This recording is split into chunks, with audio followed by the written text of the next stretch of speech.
Assalamualaikum warahmatullahi wabarakatuh. Berjumpa lagi dalam pembelajaran Bahasa Indonesia kelas 11 dengan tema Meneladani Kehidupan dalam Cerita Pendek bersama Ibu Isah Solihah. Untuk kompetensi dasarnya, yang pertama mengidentifikasi nilai-nilai kehidupan yang terkandung dalam kumpulan cerpen. Yang kedua menganalisis unsur-unsur pembangun cerpen. Adapun untuk indikatornya, yang pertama adalah peserta didik dapat menentukan nilai-nilai yang terkandung dalam cerita pendek. Peserta didik dapat menentukan unsur pembangun dalam cerita pendek.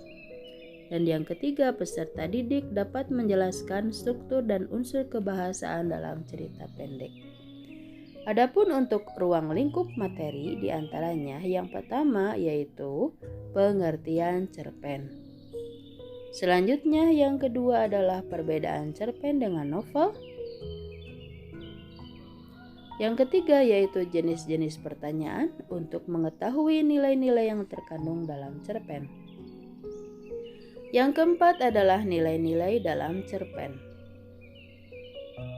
Selanjutnya yang kelima yaitu unsur-unsur pembangun cerpen, diantaranya ada unsur intrinsik dan unsur ekstrinsik.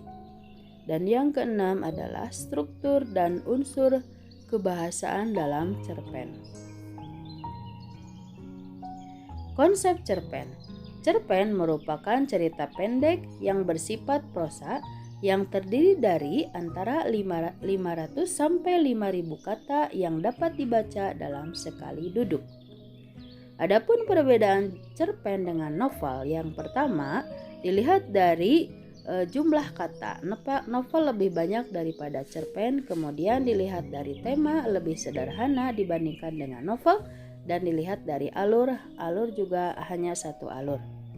Ada beberapa pertanyaan untuk mengetahui nilai-nilai dalam cerpen. Di antaranya ada pertanyaan literal, kemudian yang kedua ada pertanyaan interpretatif, yang ketiga ada pertanyaan integratif, kemudian yang keempat ada pertanyaan kritis, dan yang kelima ada pertanyaan kreatif.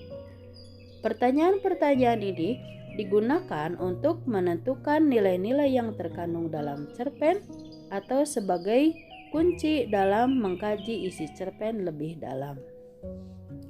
Adapun nilai-nilai dalam cerpen diantaranya yang pertama yaitu ada nilai moral, nilai sosial, nilai religi, nilai estetika, nilai pendidikan, dan nilai budaya.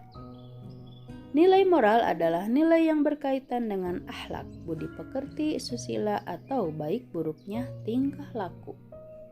Di sini ada contoh seorang tokoh dalam cerpen yang menemukan dompet, kemudian dia mengembalikan kembali dompet tersebut kepada pemiliknya. Dan di sini mengandung kejujuran atau nilai kejujuran. Yang kedua yaitu nilai sosial, yaitu nilai yang berkaitan dengan norma yang berada di masyarakat atau hubungan yang baik sesama manusia.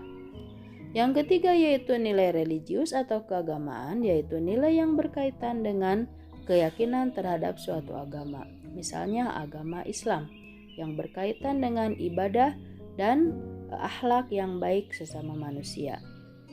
Yang keempat yaitu nilai estetika, yaitu nilai yang berkaitan dengan keindahan yang bisa digambarkan dengan penggunaan kata dan kalimat yang mengandung makna kias. Yang kelima yaitu nilai edukasi atau pendidikan, nilai yang berkaitan dengan perubahan tingkah laku dari yang buruk ke yang lebih baik. Kemudian yang keenam yaitu nilai budaya, yaitu nilai yang berkaitan dengan adat dan kebiasaan dalam suatu masyarakat. Untuk unsur-unsur pembangun cerpen diantaranya ada unsur intrinsik dan ada unsur ekstrinsik. Yang menjadi kajian di sini adalah unsur-unsur intrinsik. Yang pertama yaitu tema. Tema adalah ide pokok yang mendasari sebuah cerita. Yang kedua ada alur cerita. Alur cerita terbagi menjadi 3, diantaranya ada alur maju, alur mundur, dan alur campuran.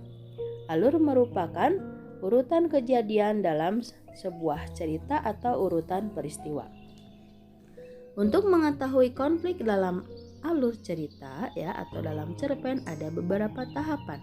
Yang pertama adalah tahap pengenalan situasi, yang kedua tahap pemunculan masalah atau konflik, yang ketiga yaitu tahap peningkatan masalah atau konflik mulai memuncak.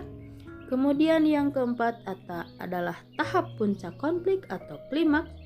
Dan yang kelima adalah tahap penyelesaian masalah atau resolusi.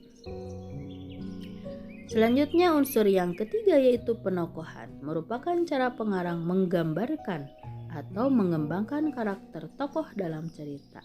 Ada dua metode cara pengarang menggambarkan watak tokoh, yaitu secara langsung atau analitik dan secara tidak langsung atau dramatik. Unsur yang keempat adalah latar dan setting, dan unsur yang kelima adalah sudut pandang yang terbagi menjadi satu pelaku utama, yang kedua orang ke-1 pelaku sampingan, orang ketiga pelaku serba tahu, dan orang ketiga pelaku sebagai pengamat. Dan yang terakhir adalah pesan atau amanat.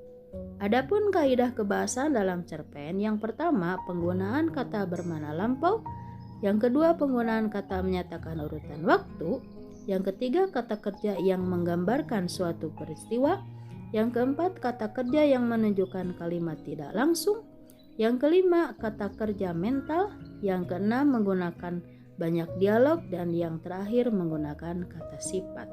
Demikian pembahasan tentang cerpen beserta nilai-nilainya. Semoga bermanfaat. Wassalamualaikum warahmatullahi wabarakatuh.